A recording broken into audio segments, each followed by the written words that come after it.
Crônicas do Amanhecer. Por Feijão, Centro Espírita Allan Kardec. Balneário Gaivota, 20 de março de 2017. Promotor defende que condenado deve indenizar suas vítimas. O promotor de justiça Luciano Gomes de Queiroz Coutinho, que atua no Ministério Público do Estado em Piracicaba, interior de São Paulo, requereu informações sobre todas as ações que forem ajuizadas por presos, pedindo indenização em razão de más condições carcerárias, e assinalou que é dever do condenado indenizar vítimas ou seus sucessores, pela lei. Apesar da regra legal, é fato notório que a grande maioria dos condenados pela prática de crimes não indeniza vítimas ou sucessores, nem paga integralmente as multas e prestações pecuniárias inseridas em suas condenações criminais, como deveriam, adverte o promotor de justiça. A iniciativa de Luciano Coutinho foi tomada depois que o STF decidiu, na semana passada, que os presos devem ser indenizados por cumprirem pena em penitenciárias com condições precárias. O promotor citou a decisão. Por ser bastante recente a decisão da Corte, ainda não é possível saber quais serão os impactos desse precedente. Todavia, é razoável supor que ações de indenização por dano moral contra o Estado ajuizadas por detentos poderão se multiplicar por todo o país.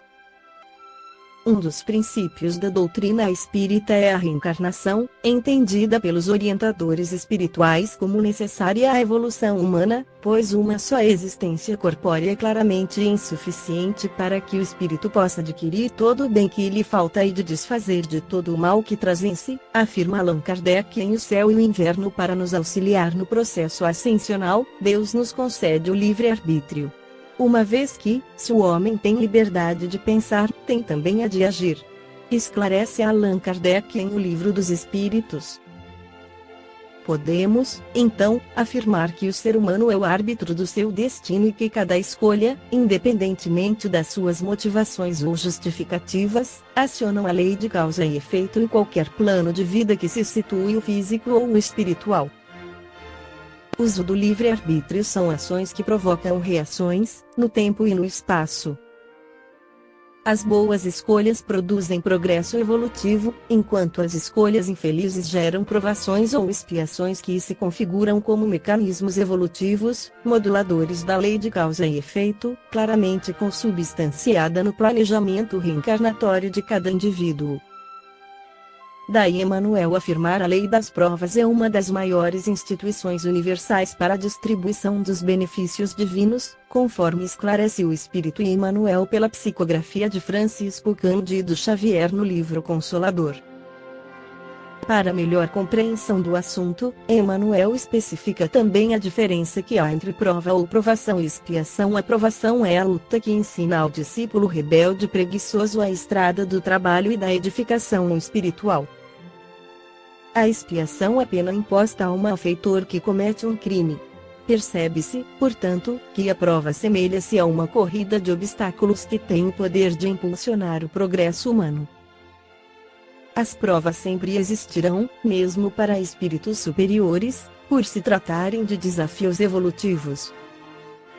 A expiação, contudo, representa uma contenção temporária da liberdade individual, necessária à reeducação do espírito que, melhor utilizando o livre-arbítrio, reajusta-se às determinações das leis divinas.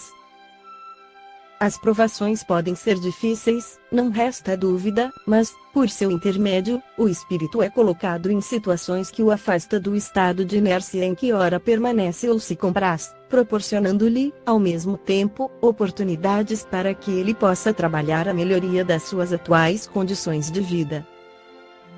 Nas expiações, o espírito vê-se colocado prisioneiro das más ações cometidas, pelo uso indevido do livre-arbítrio.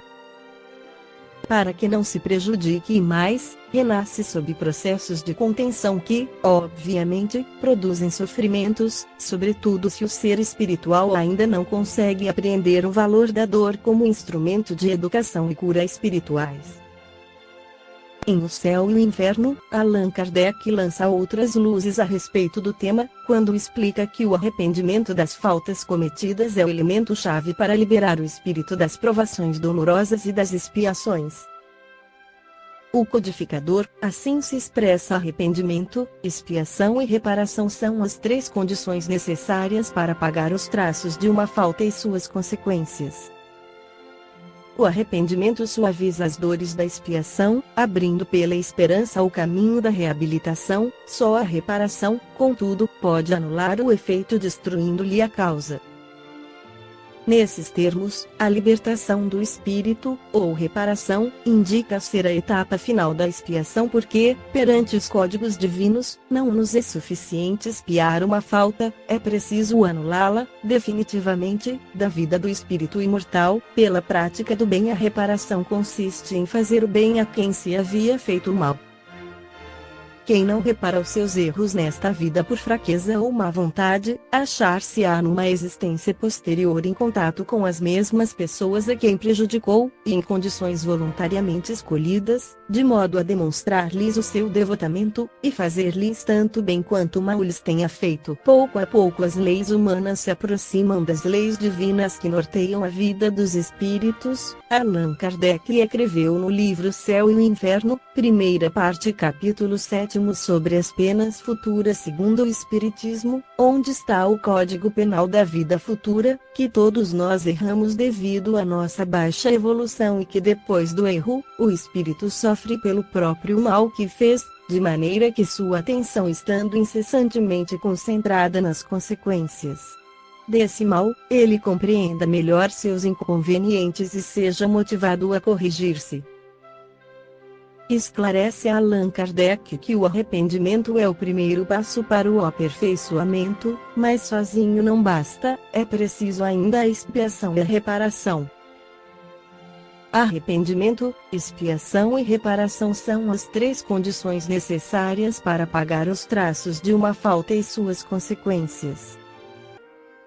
O arrependimento suaviza as dores da expiação, dando esperança e preparando as vias da reabilitação, mas somente a reparação pode anular o efeito, destruindo a causa. O perdão seria uma graça e não uma anulação.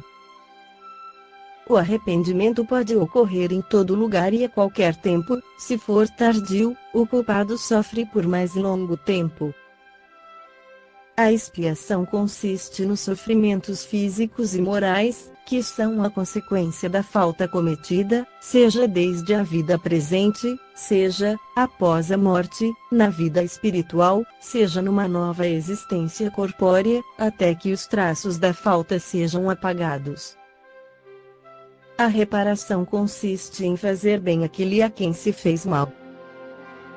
Quem não repara suas faltas nesta vida, por impotência ou má vontade, encontrar-se-á, numa existência ulterior, em contato com as mesmas pessoas que tiveram queixas dele, e em condições escolhidas por ele mesmo, de maneira a poder provar-lhes sua dedicação, e fazer-lhes tanto bem quanto lhes fez mal.